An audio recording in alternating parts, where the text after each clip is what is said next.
Hello friends, welcome to Amala fashion. Back neck design எப்படி stitch பண்ணலாங்கிறத பார்க்கலாம்.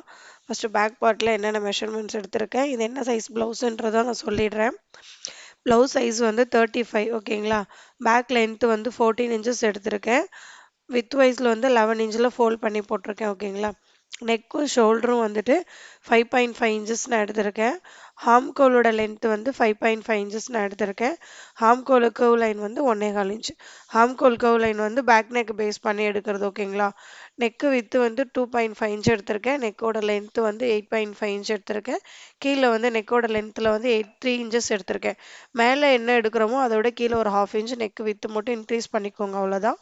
அதுக்கப்புறம் நம்ம எல் ஷேப் போட்டு ரவுண்ட் நெக் ட்ரா பண்ணினா நெக் பேக் சைடு அழகாக இருக்கும்.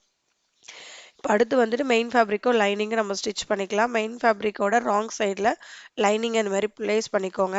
பார்டர் கிட்ட கரெக்டாக ப்ளேஸ் பண்ணிக்கோங்க. ஏன்னா அந்த பார்டர் பேக் சைடில் நமக்கு நீட்டாக விசிபிள் ஆகணும், ஓகேங்களா.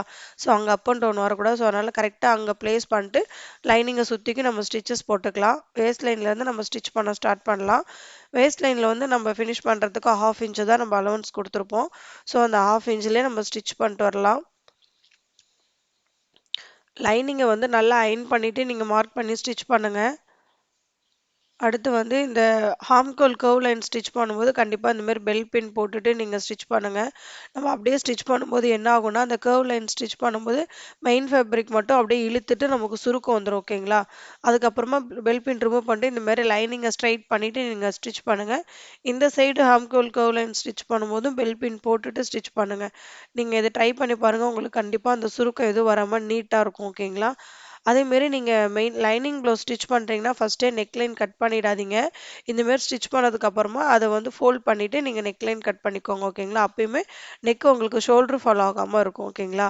ஸ்டிச் பண்ணதுக்கப்புறமா எக்ஸஸாக உள்ள மெயின் ஃபேப்ரிக்கை கட் பண்ணி எடுத்துருங்க.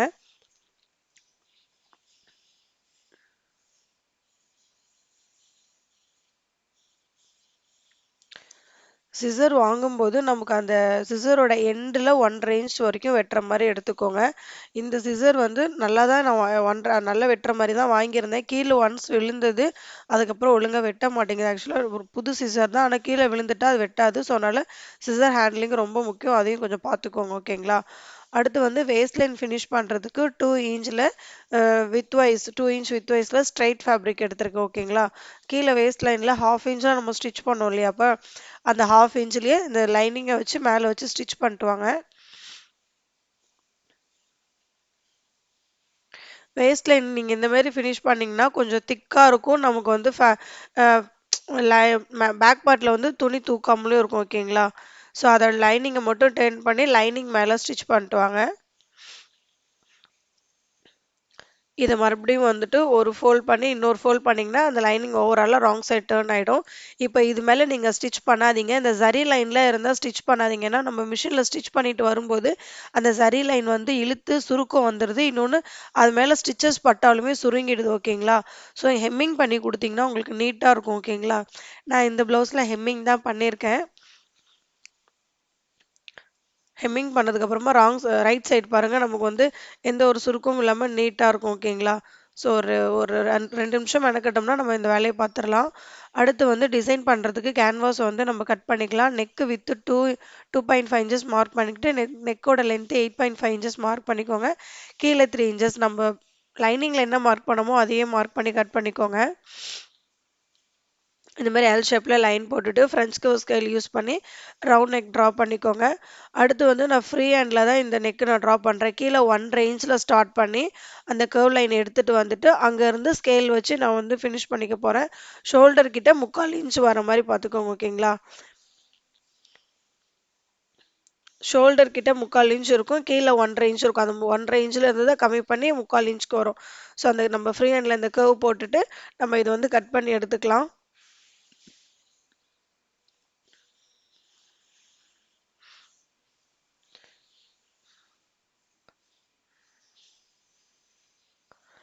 சிசர் வெட்டும்போது பாருங்களேன், அந்த டிப்லேயே நான் கட் பண்ண மாட்டேன். கொஞ்சம் உள்ள வரைக்கும் எடுத்தாந்து அப்படி தான் நான் கட் பண்ணுறேன். அதனால தான் உங்ககிட்ட நான் சொல்லியிருந்தேன். சிசர் கட் பண்ணும்போது வாங்கும்போது பார்த்து வாங்கிக்கோங்க, ஓகேங்களா. அடுத்து இப்போ கேன்வாஸ் கட் பண்ணிட்டோம். இப்போ ஒரு சைடு தான் நமக்கு அந்த மார்க் பண்ணது இருக்கும். இன்னொரு சைடு வரணுங்கிறதுக்காக நான் இப்படி வந்து ஃபோல்ட் பண்ணிவிட்டு நான் அந்த டிசைன் வந்து இன்னொரு சைடு வர மாதிரி நான் மார்க் பண்ணிக்கிறேன்.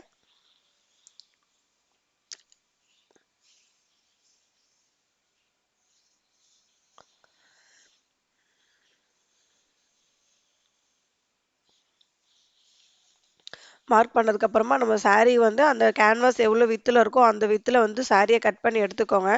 கட் பண்ணதுக்கு அப்புறமா அந்த சாரியோட ராங் சைடில் கேன்வாஸை ப்ளேஸ் பண்ணுங்க. கேன்வாஸ் ப்ளேஸ் பண்ணும்போது அதோட ஸ்டிக்கி இருக்கு இல்லையா, கம் மாதிரி இருக்கும். அது வந்துட்டு ப்ளவுஸோட அந்த ராங் சைடில் இருக்கணும். ஓகேங்களா? அப்போ தான் நம்ம அயன் பண்ணும்போது அது அப்படியே ஒட்டும். ஓகேங்களா? இப்போ வந்துட்டு நம்ம கேன்வாஸ் சுற்றிக்கும் 1/2 இன்ச் விட்டு நம்ம கட் பண்ணி எடுத்துக்கலாம். ஃபர்ஸ்ட்டு நான் இது ஜஸ்ட் அப்படியே கட் பண்ணி எடுத்துட்டு நான் அயர்ன் பண்ணிடுறேன். ஏன்னா இது சில்க் ஃபேப்ரிக்குங்கிறதுனால அயர்ன் பண்ணும்போது அப்படியே ஒரு மாதிரி தூக்கிட்டு வரும். நம்ம இந்த மாதிரி அயர்ன் பண்ணதுக்கு அப்புறமா நம்ம வந்துட்டு சுத்திக்கு 1/2 இன்ச் விட்டு கட் பண்ணிக்கலாம். அதே மாதிரி நீங்க அயர்ன் பண்ணும்போது அந்த ஃபேப்ரிக்ல படாம கேன்வாஸ் மேலேயே அயர்ன் பாக்ஸ் வச்சு அயர்ன் பண்ணுங்க. ஓகேங்களா? ஃபேப்ரிக்ல படும்போது அது சுருங்கவும் சான்சஸ் இருக்கு. அதனால நீங்க கேன்வாஸ் மேல மட்டுமே அயர்ன் பாக்ஸ் வச்சு நீங்க அயர்ன் பண்ணுங்க. சுத்திக்கு இந்த மாதிரி 1/2 இன்ச் விட்டு கட் பண்ணிட்டு நெக்லைன்ல மட்டும் கேன்வாஸ் மட்டும் தெரியிற மாதிரி கட் பண்ணிக்கோங்க. இப்போ வந்து நம்ம இதை ஸ்டிச் பண்ணிக்கலாம். இப்படி ஃபோல்ட் பண்ணிட்டு அந்த எட்ஜ்லயே ஸ்டிச் பண்ணுங்க. தள்ளி ஸ்டிச் பண்ணிடாதீங்க. அந்த அந்த கேன்வாஸோட எட்ஜில் நம்ம ஸ்டிச் பண்ணிட்டு வரணும்.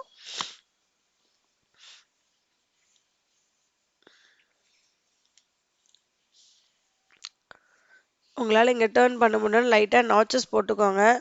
சிசர் கட் கொடுத்துட்டு நீங்கள் வந்து இந்த கர்வ் லைன்லாம் ஸ்டிச் பண்ணணும். ஓகேங்களா?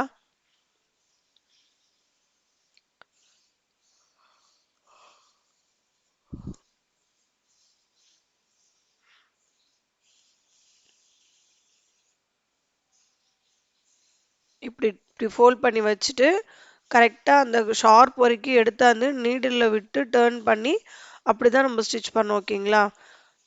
இதில் உங்களுக்கு நான் ஃபாஸ்ட் மோட் வைக்காம நான் அப்படியே எப்படி ஸ்டிச் பண்ணுறேங்கிறத காட்டுறேன். ஏன்னா ஒரு டிசைன் ஸ்டிச் பண்ணுறோன்னா இதில் வந்து இது ரொம்ப இம்பார்ட்டன்ட். ஓகேங்களா? அதனால தான் உங்களுக்கு நான் இதை அப்படியே காமிச்சிருக்கேன். இப்போ வந்துட்டு ராங் சைடில் இப்படி இருக்குது. ரைட் சைடில் எந்த ஒரு சுருக்கமும் இல்லாமல் அந்த ஸ்டிச்சிங் லைன் கூட அவ்வளோ விசிபிளாக தெரியல. ஸோ இந்த மாதிரி தான் இருக்கணும். ஓகேங்களா? ஸோ இந்த எக்ஸஸாக உள்ளதையும் கட் பண்ணி எடுத்துட்றேன். கட் பண்ணதுக்கப்புறமா நம்ம இதில் மடித்து சென்டர் நாச் போட்டுக்கலாம்.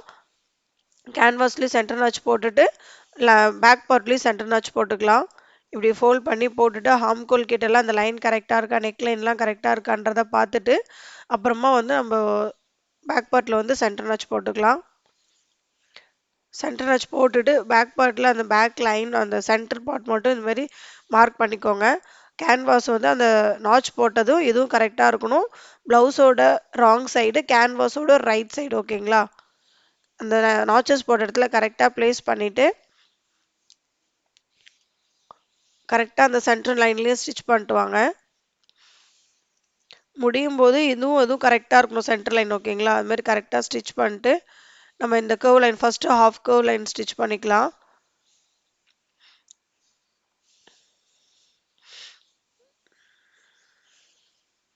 நெக்லைன் ஸ்டிச் பண்ணும்போது மட்டும் எப்பயுமே பொறுமையாக ஸ்டிச் பண்ணுங்க. இங்கே வேகமாக நம்ம ஸ்டிச் பண்ணும்போது அந்த தையல் கொஞ்சம் இப்படி இப்படி போயிட்டா கூட நெக்லைனில் அது அப்படியே விசிபிளாக தெரியும். ஓகேங்களா?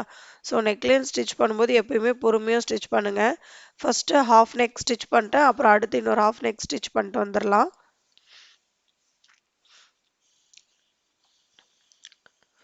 இப்போ வந்து அதை ஸ்டிச் பண்ணியிருக்கோம் இல்லையா, அதை சுற்றிக்கும் 1/4 இன்ச் கேப் விட்டு நம்ம அதை கட் பண்ணி எடுத்துக்கலாம்.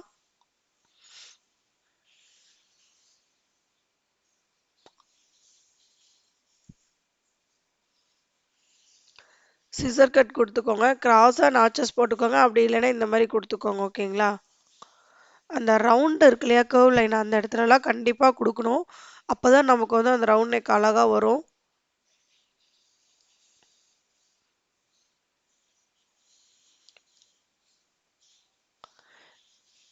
இப்படி ஸ்ட்ரைட் பண்ணும்போது நமக்கு ஸ்ட்ரைட் லைன் மாதிரி வரணும். ஓகேங்களா?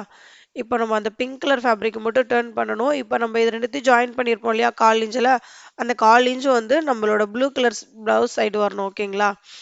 இப்போ நம்ம ஸ்டிச் பண்ணுறதும் லைனிங் ப்ளூ கலர் லைனிங் தெரியுதுல ப்ளவுஸ் பார்ட், அதில் தான் நம்ம ஸ்டிச் பண்ணுறோன்னு ரெண்டுமே எட்ஜிலே ஸ்டிச் பண்ணணும். ஓகேங்களா?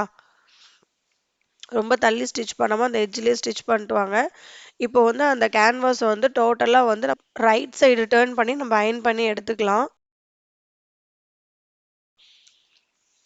இப்போ வந்து நான் அதுக்கப்புறமா வந்து நான் அந்த எட்ஜில் ரைட் சைடு டேர்ன் பண்ணதுக்கப்புறமா நெக்லைன் ரவுண்ட் நெக் இருக்குல்லையா, அங்கே ஒரு ஸ்டிச்சஸ் போட்டுவிட்டேன். இப்போ அடுத்து வந்து இன்னொரு சைடு இருக்குல்லையா, அதை நம்ம ஸ்டிச் பண்ணுறதுக்கு பைப்பிங் ரெடி பண்ணிக்கலாம். த்ரெட் பைப்பிங் வந்துட்டு ஃபேப்ரிக்கை வந்து பயாஸாக கட் பண்ணி எடுத்துக்கோங்க. பைப்பிங் த்ரெட்டை வச்சு சிங்கிள் ஃபுட்டர் யூஸ் பண்ணி நீங்கள் வந்து பைப்பிங் ரெடி பண்ணிக்கோங்க. உங்களுக்கு பைப்பிங் எப்படி ரெடி பண்ணுங்கிற வீடியோ வேணும்னா கீழே லிங்க் டிஸ்கிரிப்ஷனில் கொடுத்துருக்கேன் பாருங்கள்.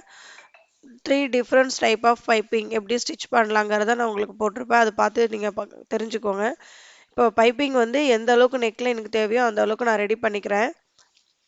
ரெடி பண்ணதுக்கப்புறமா வந்துட்டு இந்த சைடு கரெக்டாக அந்த கேன்வாஸை தூக்கிட்டு அது உள்ளக்க நம்ம பைப்பிங் வச்சு இந்தமாரி நம்ம ஸ்டிச் பண்ணிக்கலாம். பார்க்க உங்களுக்கு சிம்பிளாக தான் இருக்கும். ஆனால் அந்த நெக்கு கரெக்டாக ஷார்ப்பாக நம்ம எடுத்துகிட்டு வரதெல்லாம் கொஞ்சம் இதில் கொஞ்சம் டாஸ்க்கு தான். ஸோ பிகினராக இருக்கவங்க நீங்கள் இதுமாரி ட்ரை பண்ணுங்கள். உங்களுக்கு பண்ண வந்துடும். இதெல்லாம் கொஞ்சம் கஷ்டமாக இருக்கேன்னு சொல்லிட்டு நீங்கள் விட்டிங்கன்னா உங்களால் அப்போ எந்த டிசைனும் ஸ்டிச் பண்ண முடியாமல் போயிடும். ஸோ நீங்கள் ப்ராக்டிஸ் பண்ணிங்கன்னா உங்களுக்கு அழகாக வந்துடும். ஓகேங்களா? இதே டிசைனை வந்து நீங்கள் சுடிதாருக்குமே ஃப்ரண்ட் நெக்கில் நீங்கள் வச்சுக்கலாம். அந்த பைப்பிங்கை கரெக்டாக ஒரு கையில் ஹோல்ட் பண்ணிக்கோங்க. இந்த இன்னொரு கையில் வந்துட்டு அந்த ஸ்டிச் பண்ணுற இடத்த ஹோல்ட் பண்ணிட்டு வாங்க. ஓகேங்களா? இந்த கர்வ் லைன் ஸ்டிச் பண்ணுறது தான் இந்த நெக்கில் வந்து கொஞ்சம் கஷ்டமே. அதனால நீங்கள் பொறுமையாக ஸ்டிச் பண்ணுங்கள். அதேமாரி நமக்கு ப்ளவுஸோட பார்ட்டும் சுருங்கக்கூடாது. அதையும் நீங்கள் அட்ஜஸ்ட் பண்ணிக்கிட்டே வரணும். ஓகேங்களா? அந்த ஷார்ப்பில் விட்டுட்டு இப்போ வந்து பைப்பிங்கை மட்டும் லைட்டாக கட் பண்ணி விடுங்க.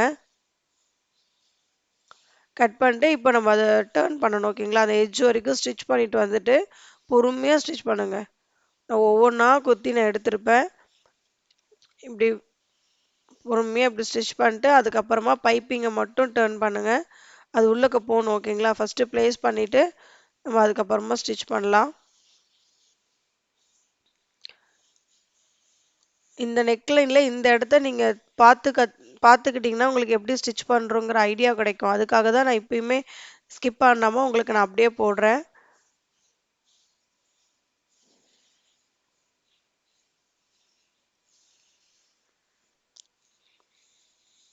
ப்ளவுஸும் நம்ம சுருங்கக்கூடாது. நம்ம பைப்பிங்கும் வச்சு நீட்டாக எடுத்துகிட்டு வரணும். ஓகேங்களா?